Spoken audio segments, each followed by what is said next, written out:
చీ ఏంటి? ఇంకా కోపం తగ్గలేదా? ఇంకెన్నాళ్ళు నాతో మాట్లాడుతున్నాను? నేను ఇదే చేయగలను. అసలు ఏం జరిగింది?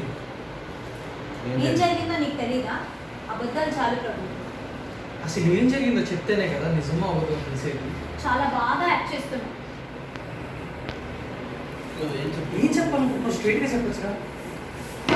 ఇన్నాళ్ళు నేను ఒక్కదాన్ని నీకు సొంతం అనుకున్నాను, కానీ ఇప్పుడిప్పుడే తెలుస్తుంది నీకు నాకన్నా ఇంపార్టెంట్ పర్సన్స్ ఉన్నారు వేరే వాళ్ళు అని. ప్రేమించి పెళ్లి చేసుకున్న భార్య కన్నా పరాయ వాళ్ళు నీకు ఎక్కువైపోయారు కదా. ఏమన్నావు? నువ్వు నా ప్రపంచం అనుకున్నాను, కానీ నీకు వేరే ప్రపంచం ఉంది. ఇకపై నా అవసరం నీకు లేదని నాకు అర్థమైంది కదా. అసలు తెలివి ఆలోచన ఉండే మాట్లాడుతున్నావా? అంత ఆలోచన ఉంటే నేను నిన్నెందుకు పెళ్లి చేసుకుంటాను?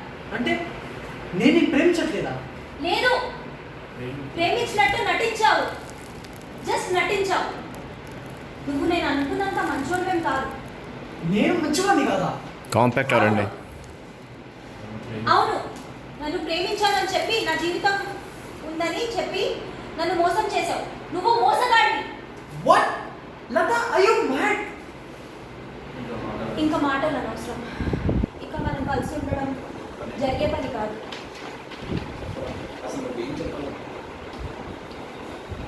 అసలు నువ్వేం చెప్పాలి? అసలు నువ్వేం చెప్పాలనుకుంటున్నావు?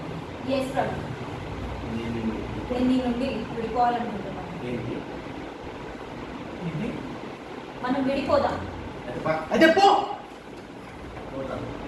పోతాను.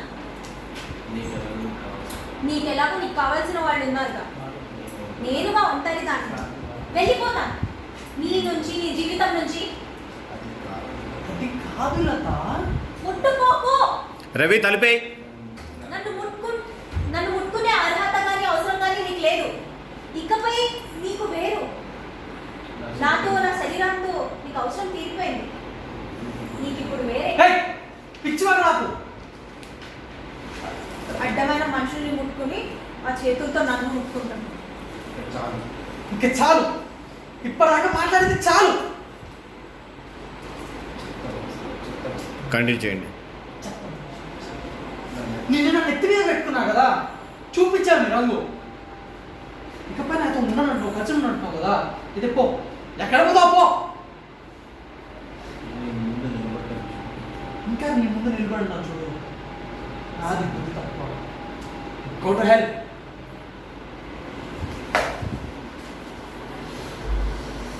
అక్కడ మీతో డిస్కషన్ Cut చేయండి. అది కాదు.